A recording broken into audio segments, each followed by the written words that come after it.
Buenas tardes, buenas noches, buenos días, América Latina. Gracias por sumarse una vez más a este ciclo de reportaje que comenzamos hace un mes, patrocinado por Life Fitness bajo el título Hay luz al final del túnel. En el último mes conversamos con varios de los máximos referentes de nuestra industria en distintos países de América Latina y hoy me toca cerrar este ciclo con Edgar Corona, CEO y fundador del grupo Biorritmo de Brasil, propietario, entre otras marcas, de SmartFit, la mayor cadena de gimnasios de América Latina y una de las principales de todo el mundo. Edgar, bom dia e obrigado pelo tempo com a gente. Bom dia, Guilherme. Um gosto estar aqui. Então, ao teu ver, tem luz no final do túnel? Acho que tem uma explicação, acho que sim, né? Acho que quando começou em 15 de março, para a América Latina como um todo, esse cisne negro que foi o Covid, um grupo se reuniu, o pessoal da Well, da China, o pessoal, vamos dizer, da McFit, da Alemanha, o pessoal da BaseFit, os dois da Inglaterra, Purgin e The Gym, né? E um deles também tinha, vamos dizer, academias na Suíça, tinha academias, vamos dizer, nos países escandinavos, e o pessoal da Planet. E a gente foi vendo esse filme passar, né? A gente não tinha essa história, não era uma história muito bem contada, tá certo? No primeiro momento, a gente tinha expectativa que fosse durar 2, 3 meses, as academias, os ginásios se prepararam para isso, né? Mas a crise foi perdurando, né? E a hora que você achou que estava saindo, veio a segunda onda, né? Eu acho que a grande coisa que dá esperança nesse negócio, que assim, tem primeira, tem a segunda onda, pode acontecer de novo, mas o que foi muito importante foi que, em 6 meses, o mundo tinha uma vacina que funcionava, né? A gente sabe que para produzir uma vacina, para desenvolver uma vacina, era coisa que a gente ouvia falar que demorava 4, 5 anos. E se demorasse 4, 5 anos, eu acho que não tinha final de túnel, não é que haveria luz, não tinha final de túnel, né? Então, a capacidade, vamos dizer, da indústria farmacêutica, da indústria de tecnologia, de produzir rapidamente uma solução para isso, nos leva, vamos dizer, nos deixa bastante esperançosos de que essa crise, com a vacinação, nos países onde a vacinação avançou muito, né, Estados Unidos, Inglaterra, alguns países da Europa, onde a vacinação foi em massa e atingiu o rebanho, a gente vê que as academias voltaram, os ginásios voltaram, né? Algumas outras, o pessoal ainda resistindo de se vacinar, ainda tem um rebound vamos dizer, de Covid, né? de infectados e tudo. Mas a solução é que o mundo consegue responder rapidamente. E para nós, como ginásio, que somos muito afetados por isso, porque a primeira coisa que fecha, né? Acho que tem aí uma falta de compreensão das autoridades, é um setor muito fragmentado, com pouca representatividade política, né? Característica nossa. Então, a gente é entendido como um local de contágio, ao invés de ser a solução para aumentar a resistência para esse tipo de vírus, né? O sedentarismo, a obesidade, as comorbidades acabavam se listrando. Nós devíamos ser considerados solução. Não o somos, né? Então, nesse aspecto, nós entendemos isso, não sei se aprendemos e conseguimos articular, acho que melhorou um pouquinho, mas ainda não é visto como solução, né? E, do outro lado, a capacidade criativa, tecnológica do mundo de poder responder rapidamente. Isso nos dá como chama? Está claro que estamos chegando no fim do túnel. Qual foi a maior aprendizagem para você no aspecto pessoal e também como homem de negócios? Acho que assim, todos nós, né, do setor de fitness, tínhamos um negócio assim, muito previsível, né? Porque como é uma indústria de recorrência, tem tua base de clientes, né? Você tem, vamos dizer, quantos vencem, quantos se renova, quantas vendas novas. É muito fácil prever o que você podia, dentro de um plano desse, era o macroeconômico te afetar. Então, você não podia errar o cenário macro, né? Se o país vai crescer, se o país não vai crescer, se vai passar por crise. se a renda da população vai ser menor, né? Então, isso afeta, né? O desemprego maior ou menor. Punha essas previsões numa planilha e fazer o ano, né? E a gente vinha, tá certo, pós um evento de um round de equity, com uma aceleração, quer dizer, a gente, para você ter uma ideia, no último trimestre de 2019, nós abrimos 82 ginásios. Então, a gente estava num pace de 300 ginásios por ano. E aí, de uma hora para outra, você vê na TV italiana a coisa acontecendo, 15 dias, 20 dias depois, pós-carnaval, Brasil e América Latina inteira, no intervalo de uma semana, fecham, né? E você vem com o teu carro a 300 por hora, né? Então, esse é o tal do cisne negro, do Taleb, né? Ele fala que um evento não previsível faz tudo mudar, né? Quem pega uma Peloton, que nos explode de vender, você pega as academias, perdem uma base de aluno muito grande, quer dizer, isso não era previsível. E aí a gente foi aprendendo, quer dizer, o aprendizado foi que você não tinha como fazer previsão, você tinha que gerenciar o dia a dia, porque você estava no fundo do carro e alguém estava dirigindo e você de olho fechado. Assim, o que vai acontecer amanhã? Não sei. Porque Brasil, América Latina, mas o Brasil acho que foi até um pouco mais entrópico, né? Porque cada prefeito dava sua, como é que chama? Tinha sua receita de como combater o Covid naquela municipalidade. Então, um fechava, outro deixava trabalhar 4 horas, e os avisos eram: amanhã fecha. Aí você tem que tirar todo o time, botar em layoff, reposicionar tua equipe. Então, foi assim, um processo desgastante, um processo triste, né? Porque as pessoas ficaram sem renda. Os teus professores, de alguma forma, davam personal, tiveram menos jornada de trabalho, né? Então, todo o nosso setor foi muito impactado. Então, o aprendizado agora, eu acho que é o maior deles, Guilherme, que assim, a gente tem que trabalhar com o caixa alto, né?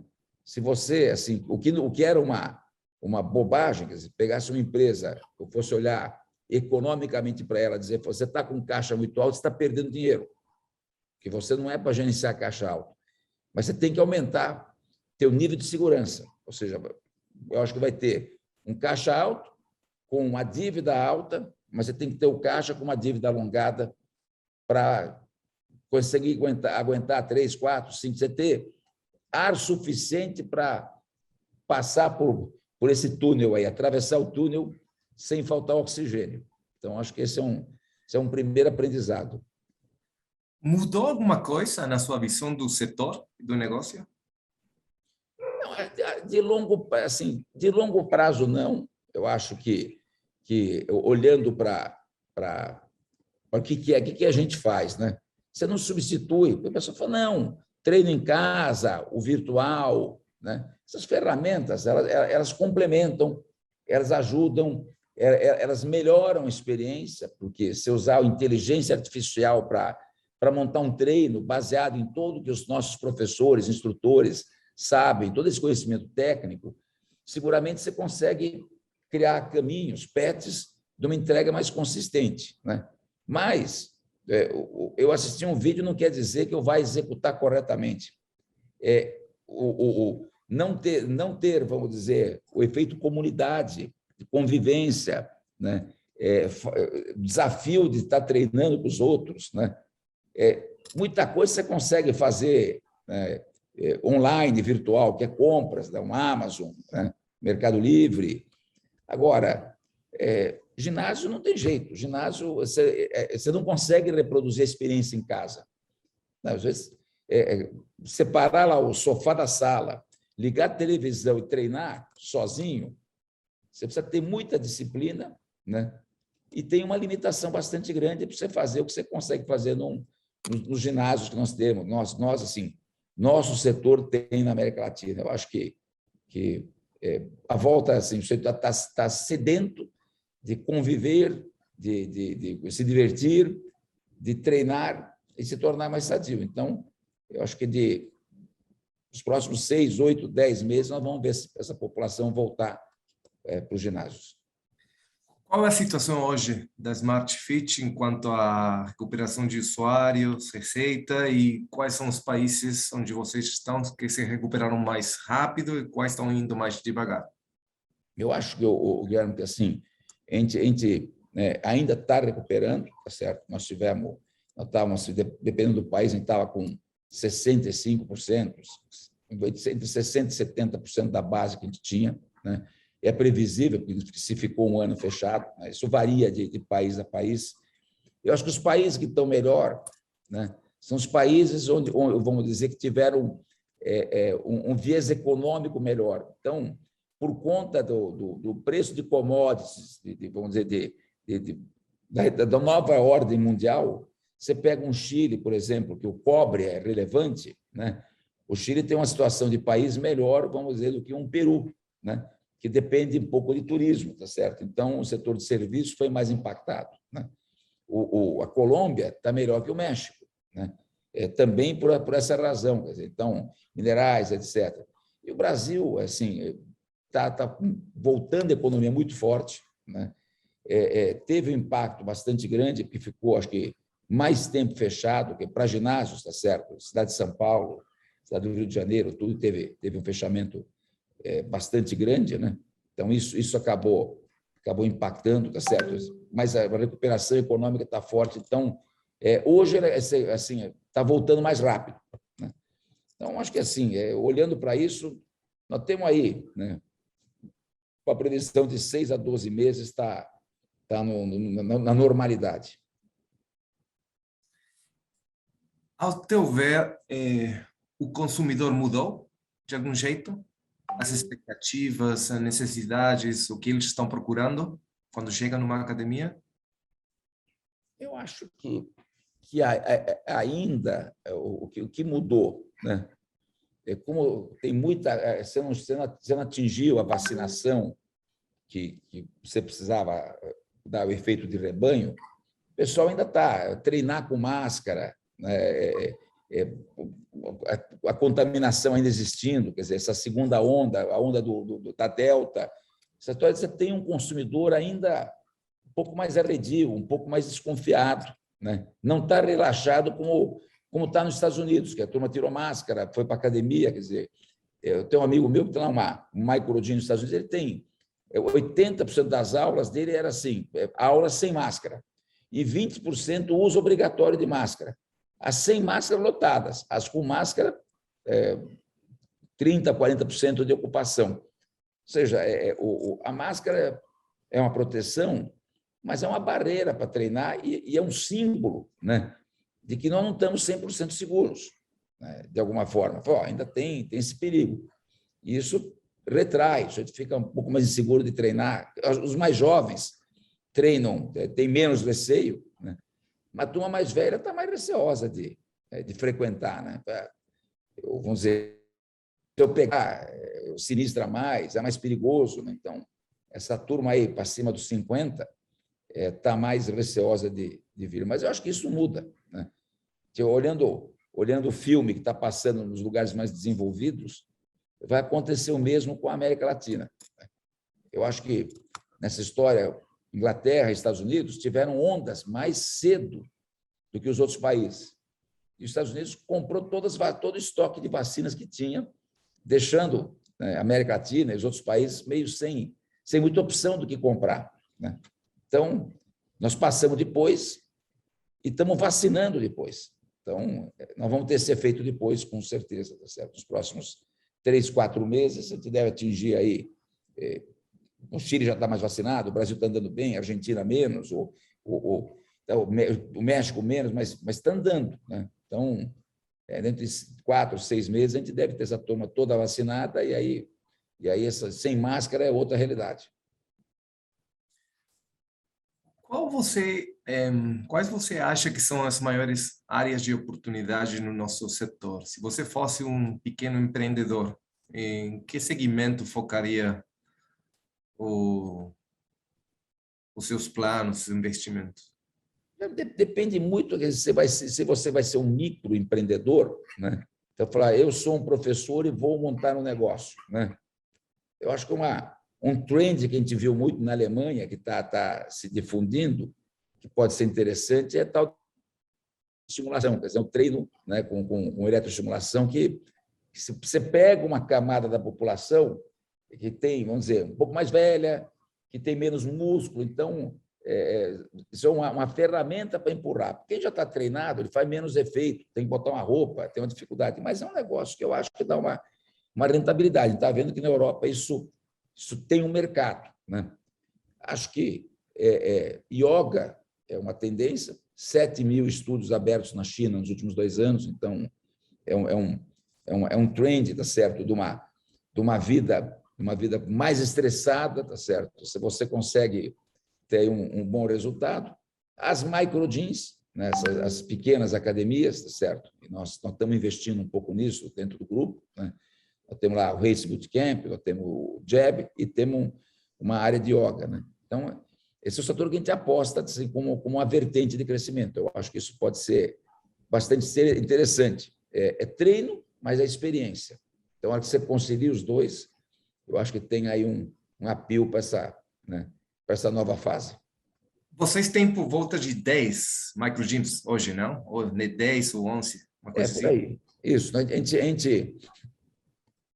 O modelo precisa ser muito consistente, né? Então, o que a gente fez? A gente soltou em 2019, tá certo? Primeiro modelo, e aí, sem entrar em muito juízo de valor, sem crítica, mas é a característica do grupo, Geraldo.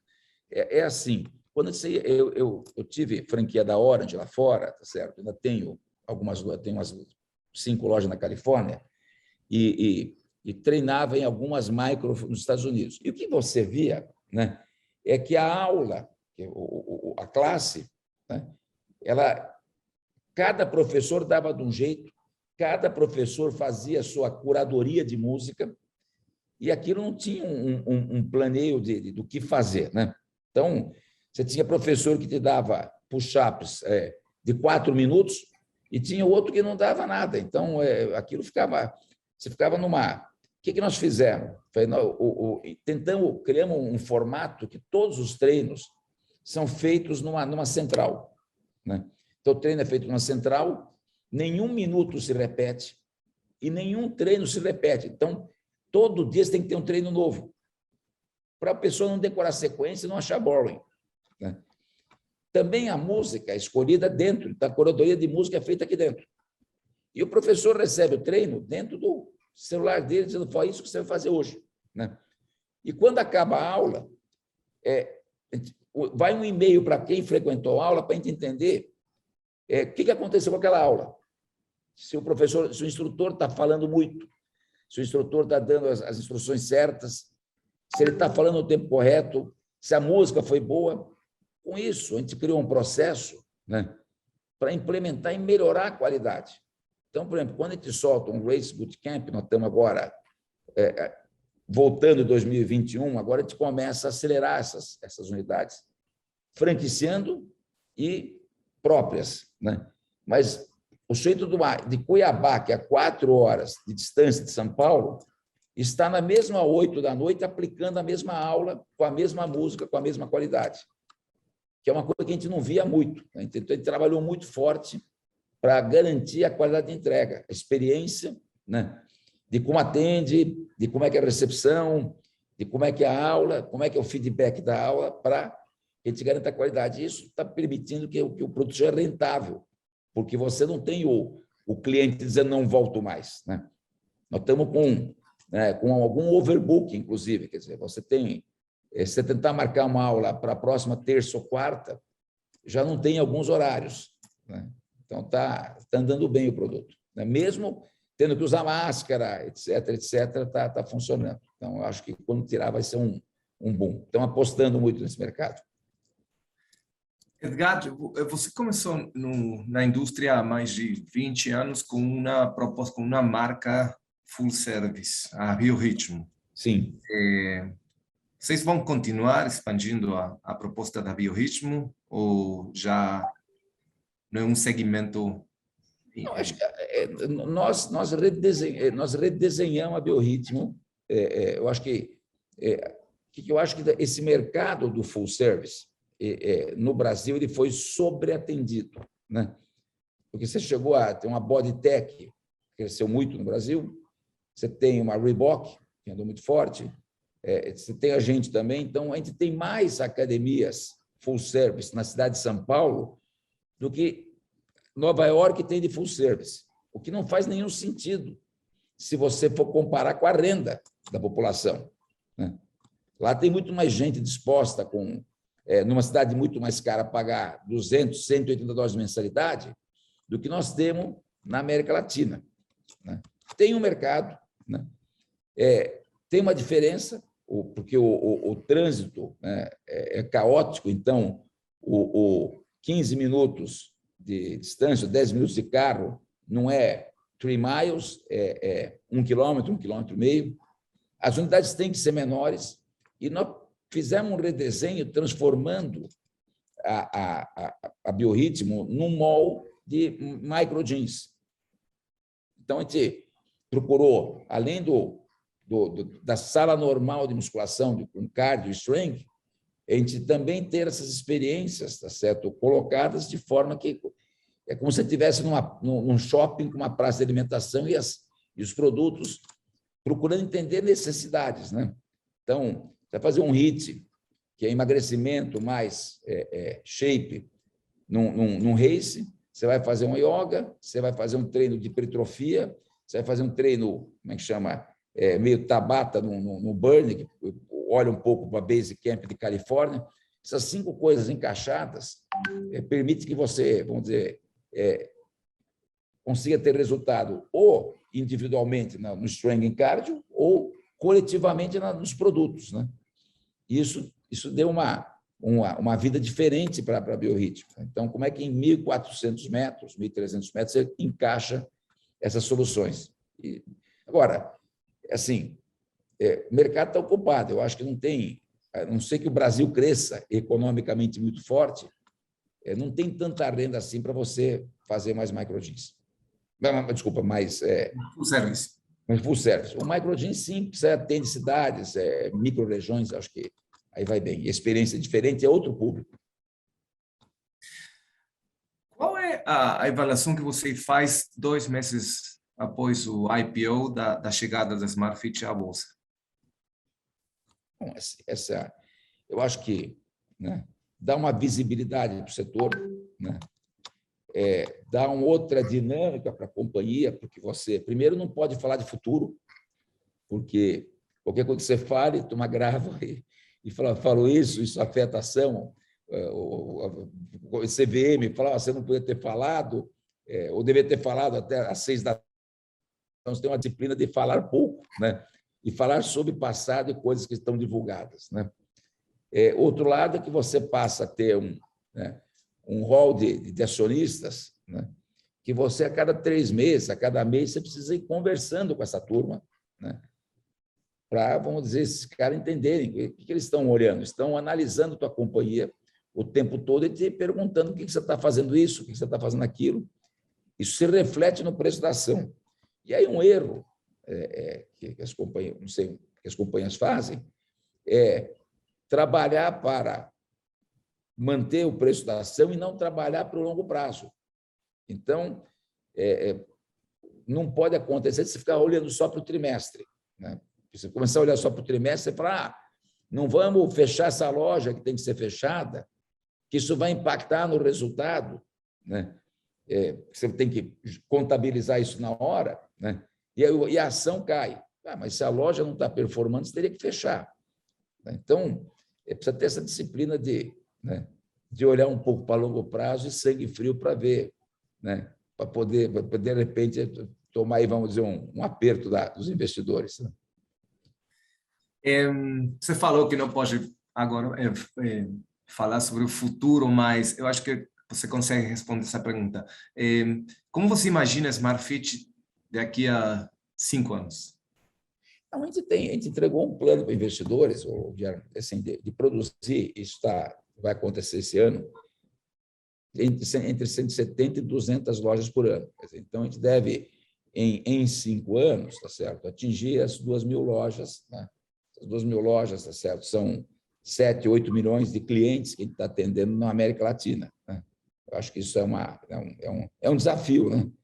De escolher certo, de entregar certo, de fazer as manutenções corretas, de manter os clubes updates. Né? E você vai deixando um rastro. Né? Como é que faz manutenção, equipamento, a estrutura vai mudando. Né? Tem... Só na América Latina? Estados Unidos está dentro dos planos de vocês também? Não é o foco. Eu acho que a gente Estados Unidos, acho que é uma história aí que a gente não pensou ainda, porque acho que a gente tem que trabalhar para desenvolver esse mercado latino-americano. 4% de penetração assim, de praticantes, 4%, 5%, vis-à-vis, se olhar os outros países, assim, nós somos muito sedentários ainda. Eu acho que esse 4%, 5%, uma parte é por falta de oferta. Né? É lógico que é uma questão de conseguir entregar, isso é um desafio, um produto num preço que a renda do latino-americano permita que ele frequente. Né? Não é muito simples, porque o custo do dinheiro é mais alto, né?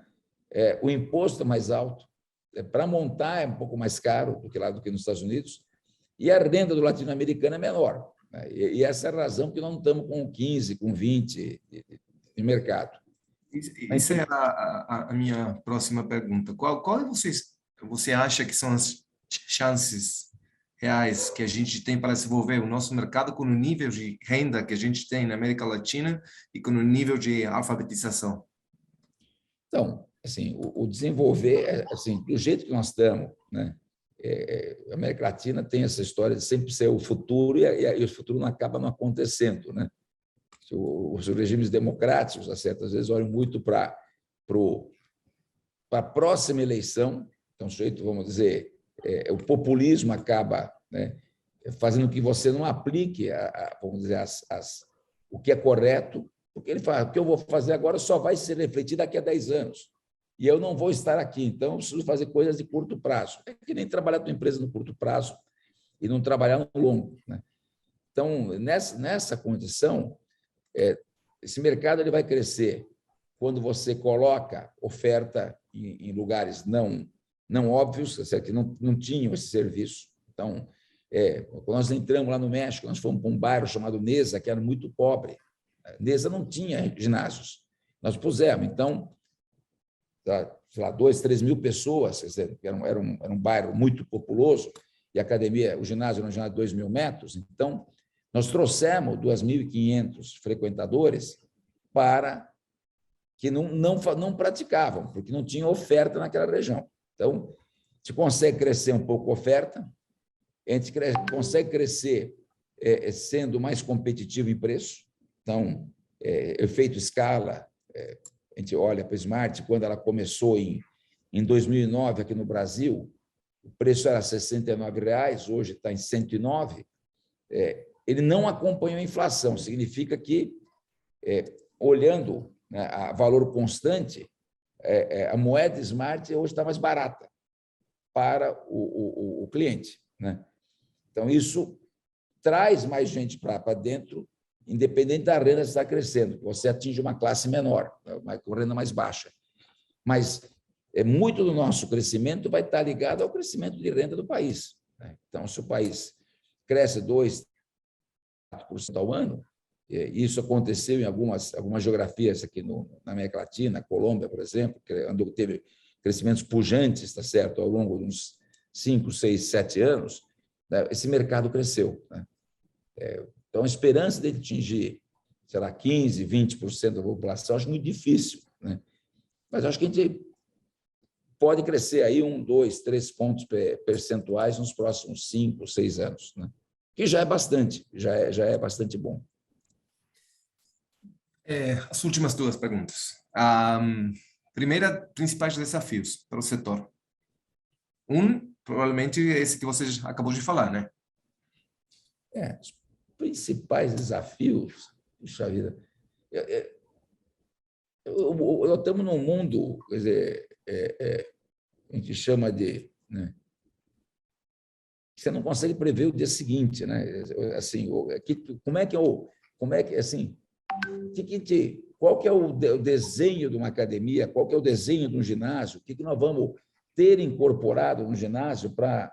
As pessoas vão continuar indo ao ginásio, isso não tem dúvida, né? É assim, o que nós temos que ter para que mais gente venha? E acho que aí é um desafio. Então, quando você pega lá um tonal da vida, um mirror, tá certo? E aquilo baliza o treino de alguém, ou você tiver uma câmera na academia que consiga corrigir teu movimento, ou você tem lá, vamos dizer, um app que faz assim, ó, Guilherme, você precisa voltar e te controla, e a máquina lança e joga as cargas. Ou seja, eu acho que o desafio é como tecnologia que está aí, vindo aí, com wearables, né, com os relógios, com Fitbit, com Apple Watch, com Samsung, etc., conectado com as máquinas que nós temos, com as nossas instalações, como é que a gente faz com que as pessoas tenham a experiência melhor e mais resultado, né? Porque você anda pela academia, quer dizer, aquilo, o jeito senta num lat pull down, está puxando, mas ele não está na posição certa, ele não tem aqui temos que transformar as nossas unidades, cada um que tem uma experiência pessoal, né? No coletivo você consegue ter uma retenção maior, o pessoal vem mais, porque tem comunidade e tem um instrutor corrigindo, você tem um desafio junto com outros, né? No individual, você tem uma morte desse cliente muito mais rápido, você perde esse cliente. Por quê? Porque não tem lá um personal, ele não está vendo evolução. Então, tem aquela turma que entra e sai da academia, por quê? Porque não teve resultado. Então, porque acha que não funciona. Aquela frase, eu já tentei, já me matriculei 20 vezes na academia, né? Aí acabo desistindo. Então, essa turma aí que nós precisamos, né, fazer com que eles não desistam, né? Então, acho que o desafio é, nos próximos anos, tecnologia para fazer isso acontecer. Se você pudesse escrever uma carta para você mesmo, que você leria em março de 2020, essa é a minha última pergunta. O que diria essa carta? Mas isso antes do Covid ou depois do Covid? Antes, março de 2020. Mas Hoje, sabendo que ia ter ou não? é você hoje que escreve essa carta para você há um ano e meio atrás. O que você diria para você mesmo? Quais seriam as dicas, sugerências? O que fazer? A primeira coisa, quando teve o Covid, eu cheguei aqui eu estava fora do Brasil e eu não sei porque eu liguei na RAI, na TV italiana, e vi Itália. E aí já tinha avisado para o meu time, dizendo, olha, em março vai fechar, nós vamos ficar 120 dias fechados e vão morrer 50 mil brasileiros. Então, assim, a primeira coisa foi assim, aquela história dos 90 dias não existe, são 16, 18 meses, não são 50 mil, são 560. Você vai passar pela experiência mais dura que você já passou na tua vida, né? Põe o pé no breque, pare tudo, trave tudo, porque, né? E faça o seguinte, vá no mercado e capte todo o dinheiro que você puder captar, porque você precisa de oxigênio, mantenimento e água para cruzar esse deserto, né? Porque nem o mais pessimista podia ter previsto que ia ser tão ruim. A gente sabia que ia ser ruim, né? Quando começou, todo mundo falou, não, vai dar rebanho, vai dar isso, vai dar aquilo. E aí a coisa degringolou, então, dizendo, se prepare para 16 meses sem água, sem comida, né? Monte sua mochila, sua barraca, porque vai ser desafiador. Então, se você tem o cenário, Guilherme, você sabe o que vai, você se planeja melhor, né? O que a gente chama, vai melhorar, está caindo, está subindo, o país tal aconteceu isso. Aí, assim, você foi replanejando, refazendo teus budgets, refazendo tuas previsões financeiras, e assim nós erramos todas, né? Porque que hora acaba o filme? O filme não acaba. Então qual que é a providência? Caixa alto, dívida alta, né? E dívida longa, né? Então, você não está devendo tanto, mas você tem oxigênio. Para se apertar, falar, eu tenho como chegar lá e né, sobreviver, porque às vezes você está economicamente não está ruim, mas financeiramente você está desequilibrado. Então não pode. Isso é fundamental. Muita gente não chegou porque não tinha dinheiro para o mês seguinte. Essa foi um desafio forte. Edgar, gracias. Muchas gracias por tu tiempo. Um prazer, Guilherme. Um prazer quando precisar das ordens. Tá certo? Nós somos fã do mercado fitness, a gente sabe que tudo que tem de informação, né, de aprendizado, o trabalho que você faz para o setor, né, eu que te agradeço muito por tudo que você tem feito pelo setor de fitness, desde a fundação do mercado, tem feito uma baita diferença. Então, conte com a gente aqui. Muito obrigado.